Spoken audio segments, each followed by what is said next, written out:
Welcome back. So in the previous part we have created the fragments using the XML, that is a static way, and now we are going to create the fragments using the Java code, which is the preferred way of creating the fragments in Android. So for this, let me just drag a button here. So its text is gonna be start a fragment and its ID is button. Now I want to drag the another button which is going to destroy the fragment. So destroy fragment.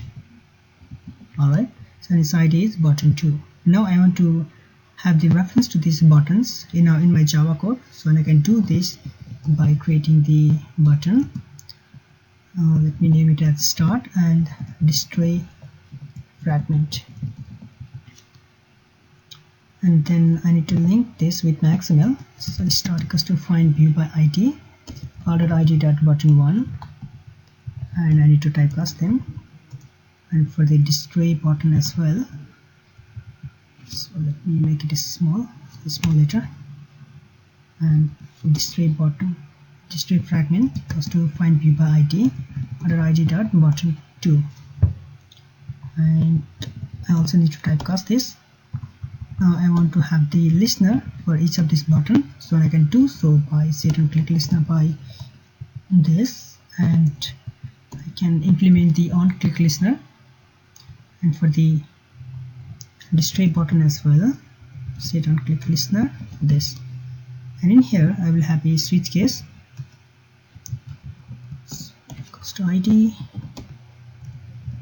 case equals to r.id.button1 break, and then case for 2 r.id.button2, so button 2 let's break. So when the first button is clicked, we are going to perform the operations written in here, and when the button 2 is pressed, we are going to perform the operation written in here.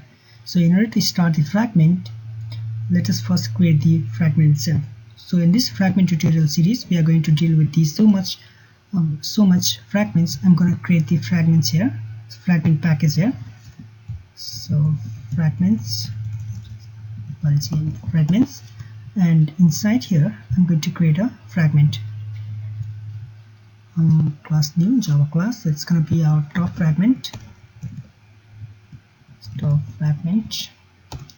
so it is going to extend the fragment class, and I need to override the method called onCreateView method, and from here we are going to return the actual layout of the fragment. So we can do so by inflated.inflate and the layout of the fragment, and then let me name it top fragment and view visitors, and the last parameter is false.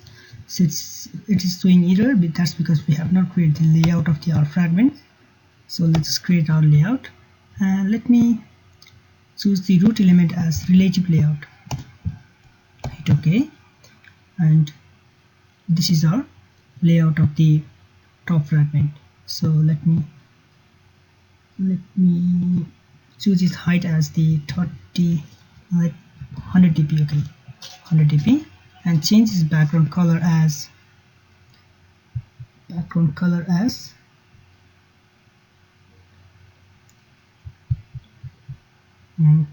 Okay, so this is it, and I want to have the text which says I am a top fragment. So let me actually increase its height by a little bit, so 200 dp. Okay, this is nice, and its color should be white and little bit larger, so it's gonna be 30 sp, and its color is gonna be white. Okay, so we have created the layout of the fragment, and we have also written that layout of the fragment from here. Now we can start the fragment from this code. In order to start the fragment, we need the two objects, that they are fragment manager and another one is fragment transaction. So let's just create them first of all. So fragment manager equals to fragment manager, and then fragment manager equals to get support fragment manager, and for the fragment transaction as well, So fragment transaction equals to fragment transaction, and here when the button is clicked, so fragment transaction is equals to fragment manager dot begin transaction. So we are going to begin the transaction, and fragment transaction dot add, and it takes the three parameters. First one is the container view ID, another one is fragment object, and another one is tag. So the first ID is going to be this ID, because we are going to place our fragment inside this relative layout, right? So this is going to be r.id.our main ID, and the second parameter is the object of our fragment. So this is our object, so we are going to create the object of it, top fragment, and then last one is the tag. So the tag is the unique identifier which is going to be used to identify the fragment by fragment manager. So this is going to be anything, so let's just put it top fragment tag. Okay, and finally we need to commit this transaction, so fragment transaction dot commit. So this is going to start the fragment. Now in order to remove this fragment, we need this fragment transaction here, so let me just copy and paste them, and fragment transaction is cost to remove, and we need the fragment object, right? So as I have told earlier, we can get the fragment object with this tag. So fragment manager dot get fragment find fragment by tag. So this is going to be our tag.